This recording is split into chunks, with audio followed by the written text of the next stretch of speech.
ಒಂದಷ್ಟು ಘಟನಾವಳಿಗಳನ್ನು ಕ್ವಿಕ್ಕಾಗಿ ರಿಕಾಲ್ ಮಾಡಿಕೊಳ್ಳೋಣ. ಕಾಂಗ್ರೆಸ್ ಪಕ್ಷ ಯಾವ್ಯಾವ ಸಂದರ್ಭದಲ್ಲಿ ಯಾವ ರೀತಿಯಾದ ಪ್ರತಿಕ್ರಿಯೆಯನ್ನು ನೀಡಿತು, ಅದರಲ್ಲೂ ಹಿಂದೂ ಸಮುದಾಯಕ್ಕೆ ಸಂಬಂಧಪಟ್ಟ ಆಚರಣೆಗಳು ಹಾಗೆ ಕಾರ್ಯಕ್ರಮದ ವಿಚಾರದಲ್ಲಿ ಅಂತ ಹೇಳಿ ಬಹುತೇಕ ಹಿಂದೂ ಸಮಾಗಮದಿಂದ ದೂರ ಉಳಿಯುವ ನಿರ್ಧಾರವನ್ನೇ ಕೈಗೊಳ್ತಿದೆಯಾ ಕಾಂಗ್ರೆಸ್ ಅನ್ನೋ ಅನುಮಾನ. ಯಾಕೆ? ಈಗ ನಡೀತಿರುವ ಮಹಾಕುಂಭದಿಂದಲೇ ಪ್ರಾರಂಭ ಮಾಡೋಣ. ಮಹಾಕುಂಭದಿಂದಲೂ ಕೂಡ ಬಹುತೇಕ ಕಾಂಗ್ರೆಸ್ನ ಒಂದಿಬ್ಬರು ನಾಯಕರನ್ನ ಹೊರತುಪಡಿಸಿದ್ರೆ ನಮ್ಗೆ ಗೊತ್ತಿದೆ ಡಿ ಕೆ ಶಿವಕುಮಾರ್ ಅವರು ಹೋಗಿ ಪುಣ್ಯ ಸ್ನಾನ ಮಾಡಿ ಬಂದಿದ್ದಾರೆ ಅಂತ ಹೇಳಿ ಬಹುತೇಕರು ಈ ಕುಂಭಮೇಳದಿಂದ ಪುಣ್ಯ ಸ್ನಾನದಿಂದ ದೂರ ಉಳಿದಿದ್ದಾರೆ. ಪುಣ್ಯ ಸ್ನಾನದ ಬದಲಿಗೆ ಟೀಕೆಗಳನ್ನ ಮಾಡಿ ವಿವಾದಕ್ಕೆ ಕಾರಣವಾಗ್ತಾ ಇದ್ದಾರೆ.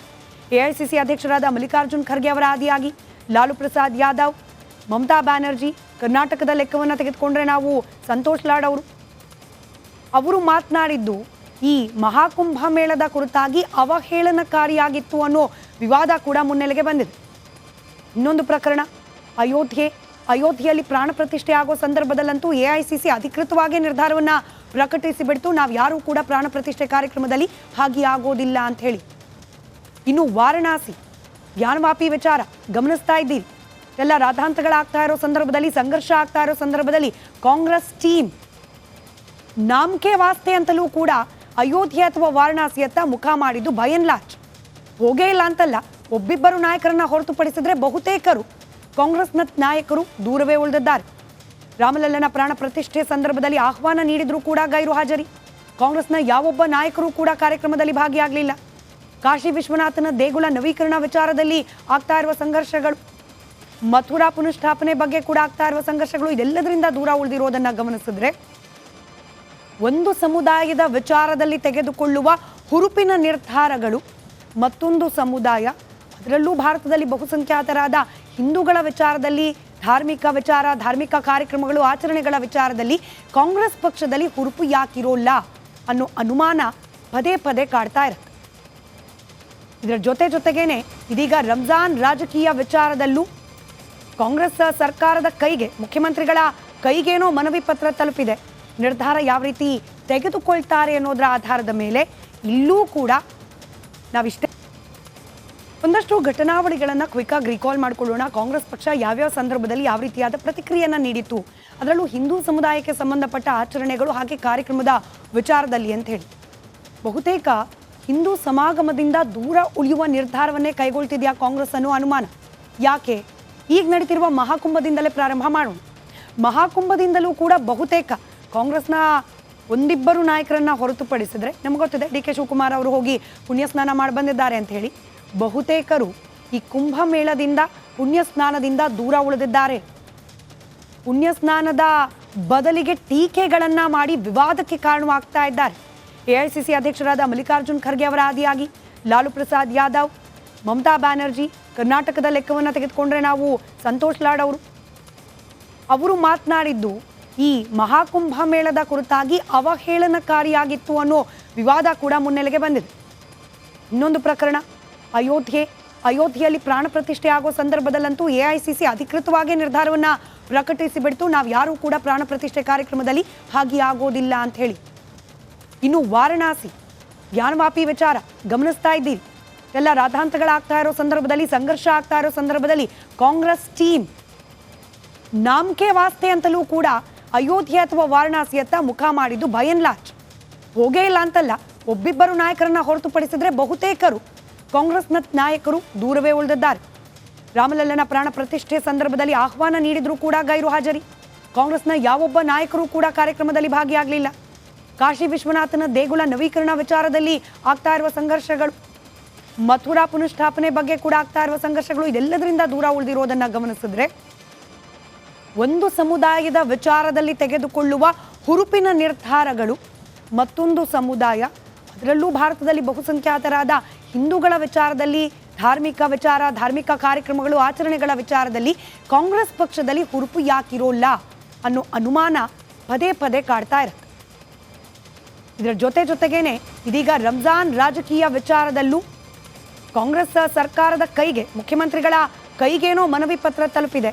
ನಿರ್ಧಾರ ಯಾವ ರೀತಿ ತೆಗೆದುಕೊಳ್ತಾರೆ ಅನ್ನೋದರ ಆಧಾರದ ಮೇಲೆ ಇಲ್ಲೂ ಕೂಡ ನಾವಿಷ್ಟೇ ಒಂದಷ್ಟು ಘಟನಾವಳಿಗಳನ್ನು ಕ್ವಿಕ್ಕಾಗಿ ರೀಕಾಲ್ ಮಾಡ್ಕೊಳ್ಳೋಣ. ಕಾಂಗ್ರೆಸ್ ಪಕ್ಷ ಯಾವ್ಯಾವ ಸಂದರ್ಭದಲ್ಲಿ ಯಾವ ರೀತಿಯಾದ ಪ್ರತಿಕ್ರಿಯೆಯನ್ನು ನೀಡಿತ್ತು, ಅದರಲ್ಲೂ ಹಿಂದೂ ಸಮುದಾಯಕ್ಕೆ ಸಂಬಂಧಪಟ್ಟ ಆಚರಣೆಗಳು ಹಾಗೆ ಕಾರ್ಯಕ್ರಮದ ವಿಚಾರದಲ್ಲಿ ಅಂತ ಹೇಳಿ. ಬಹುತೇಕ ಹಿಂದೂ ಸಮಾಗಮದಿಂದ ದೂರ ಉಳಿಯುವ ನಿರ್ಧಾರವನ್ನೇ ಕೈಗೊಳ್ತಿದೆಯಾ ಕಾಂಗ್ರೆಸ್ ಅನ್ನೋ ಅನುಮಾನ. ಯಾಕೆ? ಈಗ ನಡೀತಿರುವ ಮಹಾಕುಂಭದಿಂದಲೇ ಪ್ರಾರಂಭ ಮಾಡೋಣ. ಮಹಾಕುಂಭದಿಂದಲೂ ಕೂಡ ಬಹುತೇಕ ಕಾಂಗ್ರೆಸ್ನ ಒಂದಿಬ್ಬರು ನಾಯಕರನ್ನ ಹೊರತುಪಡಿಸಿದ್ರೆ, ನಮ್ಗೆ ಗೊತ್ತಿದೆ ಡಿ ಕೆ ಶಿವಕುಮಾರ್ ಅವರು ಹೋಗಿ ಪುಣ್ಯ ಸ್ನಾನ ಮಾಡಿ ಬಂದಿದ್ದಾರೆ ಅಂತ ಹೇಳಿ, ಬಹುತೇಕರು ಈ ಕುಂಭಮೇಳದಿಂದ ಪುಣ್ಯ ಸ್ನಾನದಿಂದ ದೂರ ಉಳಿದಿದ್ದಾರೆ. ಪುಣ್ಯ ಸ್ನಾನದ ಬದಲಿಗೆ ಟೀಕೆಗಳನ್ನ ಮಾಡಿ ವಿವಾದಕ್ಕೆ ಕಾರಣವಾಗ್ತಾ ಇದ್ದಾರೆ. ಎಐಸಿಸಿ ಅಧ್ಯಕ್ಷರಾದ ಮಲ್ಲಿಕಾರ್ಜುನ್ ಖರ್ಗೆ ಅವರ ಆದಿಯಾಗಿ ಲಾಲು ಪ್ರಸಾದ್ ಯಾದವ್, ಮಮತಾ ಬ್ಯಾನರ್ಜಿ, ಕರ್ನಾಟಕದ ಲೆಕ್ಕವನ್ನು ತೆಗೆದುಕೊಂಡ್ರೆ ನಾವು ಸಂತೋಷ್ ಲಾಡ್ ಅವರು ಮಾತನಾಡಿದ್ದು ಈ ಮಹಾಕುಂಭ ಮೇಳದ ಕುರಿತಾಗಿ ಅವಹೇಳನಕಾರಿಯಾಗಿತ್ತು ಅನ್ನೋ ವಿವಾದ ಕೂಡ ಮುನ್ನೆಲೆಗೆ ಬಂದಿದೆ.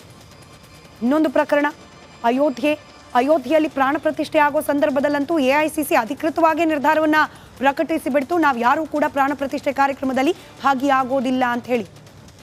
ಇನ್ನು ವಾರಣಾಸಿ ಜ್ಞಾನವಾಪಿ ವಿಚಾರ ಗಮನಿಸ್ತಾ ಇದ್ದೀರಿ.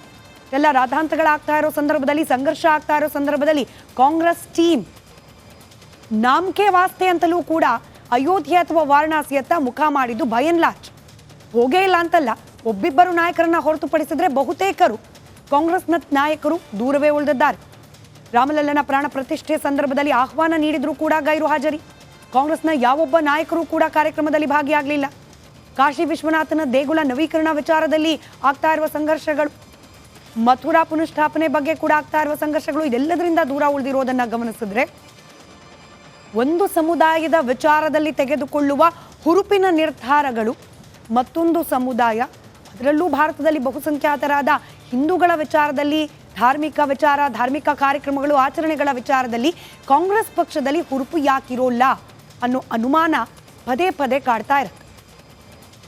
ಇದರ ಜೊತೆಗೇನೆ ಇದೀಗ ರಂಜಾನ್ ರಾಜಕೀಯ ವಿಚಾರದಲ್ಲೂ ಕಾಂಗ್ರೆಸ್ ಸರ್ಕಾರದ ಕೈಗೆ, ಮುಖ್ಯಮಂತ್ರಿಗಳ ಕೈಗೇನೋ ಮನವಿ ಪತ್ರ ತಲುಪಿದೆ.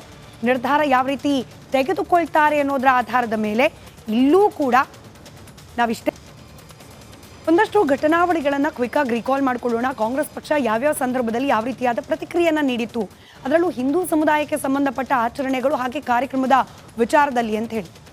ಬಹುತೇಕ ಹಿಂದೂ ಸಮಾಗಮದಿಂದ ದೂರ ಉಳಿಯುವ ನಿರ್ಧಾರವನ್ನೇ ಕೈಗೊಳ್ತಿದೆಯಾ ಕಾಂಗ್ರೆಸ್ ಅನ್ನೋ ಅನುಮಾನ. ಯಾಕೆ? ಈಗ ನಡೀತಿರುವ ಮಹಾಕುಂಭದಿಂದಲೇ ಪ್ರಾರಂಭ ಮಾಡೋಣ. ಮಹಾಕುಂಭದಿಂದಲೂ ಕೂಡ ಬಹುತೇಕ ಕಾಂಗ್ರೆಸ್ನ ಒಂದಿಬ್ಬರು ನಾಯಕರನ್ನ ಹೊರತುಪಡಿಸಿದ್ರೆ, ನಮ್ಗೆ ಗೊತ್ತಿದೆ ಡಿ ಕೆ ಶಿವಕುಮಾರ್ ಅವರು ಹೋಗಿ ಪುಣ್ಯ ಸ್ನಾನ ಮಾಡಿ ಬಂದಿದ್ದಾರೆ ಅಂತ ಹೇಳಿ, ಬಹುತೇಕರು ಈ ಕುಂಭಮೇಳದಿಂದ ಪುಣ್ಯ ಸ್ನಾನದಿಂದ ದೂರ ಉಳಿದಿದ್ದಾರೆ. ಪುಣ್ಯ ಸ್ನಾನದ ಬದಲಿಗೆ ಟೀಕೆಗಳನ್ನ ಮಾಡಿ ವಿವಾದಕ್ಕೆ ಕಾರಣವಾಗ್ತಾ ಇದ್ದಾರೆ. ಎಐಸಿಸಿ ಅಧ್ಯಕ್ಷರಾದ ಮಲ್ಲಿಕಾರ್ಜುನ್ ಖರ್ಗೆ ಅವರ ಆದಿಯಾಗಿ ಲಾಲು ಪ್ರಸಾದ್ ಯಾದವ್, ಮಮತಾ ಬ್ಯಾನರ್ಜಿ, ಕರ್ನಾಟಕದ ಲೆಕ್ಕವನ್ನು ತೆಗೆದುಕೊಂಡ್ರೆ ನಾವು ಸಂತೋಷ್ ಲಾಡ್ ಅವರು ಮಾತನಾಡಿದ್ದು ಈ ಮಹಾಕುಂಭ ಮೇಳದ ಕುರಿತಾಗಿ ಅವಹೇಳನಕಾರಿಯಾಗಿತ್ತು ಅನ್ನೋ ವಿವಾದ ಕೂಡ ಮುನ್ನೆಲೆಗೆ ಬಂದಿದೆ. ಇನ್ನೊಂದು ಪ್ರಕರಣ ಅಯೋಧ್ಯೆಯಲ್ಲಿ ಪ್ರಾಣ ಪ್ರತಿಷ್ಠೆ ಆಗೋ ಸಂದರ್ಭದಲ್ಲಂತೂ ಎಐಸಿಸಿ ಅಧಿಕೃತವಾಗಿ ನಿರ್ಧಾರವನ್ನ ಪ್ರಕಟಿಸಿಬಿಡ್ತು, ನಾವು ಯಾರೂ ಕೂಡ ಪ್ರಾಣ ಪ್ರತಿಷ್ಠೆ ಕಾರ್ಯಕ್ರಮದಲ್ಲಿ ಭಾಗಿಯಾಗೋದಿಲ್ಲ ಅಂತ ಹೇಳಿ. ಇನ್ನು ವಾರಣಾಸಿ ಜ್ಞಾನವಾಪಿ ವಿಚಾರ ಗಮನಿಸ್ತಾ ಇದ್ದೀರಿ. ಎಲ್ಲ ರಾಧಾಂತಗಳಾಗ್ತಾ ಇರೋ ಸಂದರ್ಭದಲ್ಲಿ, ಸಂಘರ್ಷ ಆಗ್ತಾ ಇರೋ ಸಂದರ್ಭದಲ್ಲಿ ಕಾಂಗ್ರೆಸ್ ಟೀಮ್ ನಾಮಕೆ ವಾಸ್ತೆ ಅಂತಲೂ ಕೂಡ ಅಯೋಧ್ಯೆ ಅಥವಾ ವಾರಣಾಸಿಯತ್ತ ಮುಖ ಮಾಡಿದ್ದು ಬಯನ್ ಲಾಚ್. ಹೋಗೇ ಇಲ್ಲ ಅಂತಲ್ಲ,